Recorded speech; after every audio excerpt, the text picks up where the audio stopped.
The car business has become increasingly political as the market share of EVs grows and incumbents feel threatened. Manufacturers have taken a range of strategies to address the rapid change. Volkswagen is making a very credible attempt to join the party with the ID.3. But one leading vendor, recently joined by another, seems to think that resistance is the best option. I'm talking about the marketing drive towards self-charging hybrids, where the big selling point is that you don't have to plug the car in for electric power, the implication being that this is a very bad thing.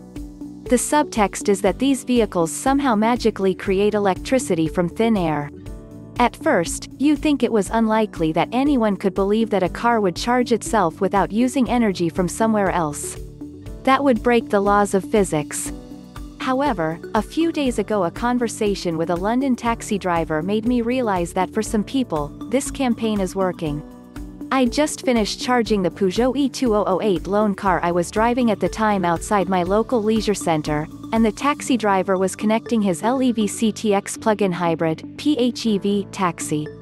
He said how much he liked it, but was looking forward to a self-charging one that wouldn't need plugging in. If you're not familiar with the LEVC product, it's a fantastic vehicle that couples the look of the classic black London taxi with a PHEV drivetrain. The taxi driver admitted that his LEVC TX's interior was like a limousine, above the level of traditional London taxis, but otherwise offering the familiarly huge London taxi interior. This accommodates 3 passengers sitting facing forwards, but with room for another 3 facing backwards, for a total of 6 paying occupants.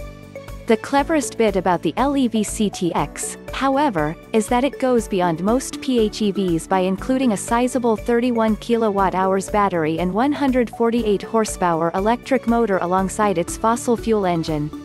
Both are more powerful than what most PHEVs include. The conventional internal combustion engine is a 3-cylinder 1.5-liter one with 81 horsepower. LEVC claims 80.6 miles of EV range. My taxi driver friend said it was more like 60 miles in practice, but the petrol engine will increase this to over 300 miles. This seems like the perfect combination for car service use, providing plenty of emission-free electric driving in a city, but reliable range and emergency refueling for longer highway airport runs. LEVC claims a combined fuel economy of 217.3 mpg, that's the British measurement, for American readers, and the US figure would be less. How any self-charging hybrid could match the economy available from this setup is really beyond belief. Even the latest Toyota Prius hybrid only promises 83 mpg. The taxi driver seemed to think that regenerative braking alone would be enough to replace the plug-in charging.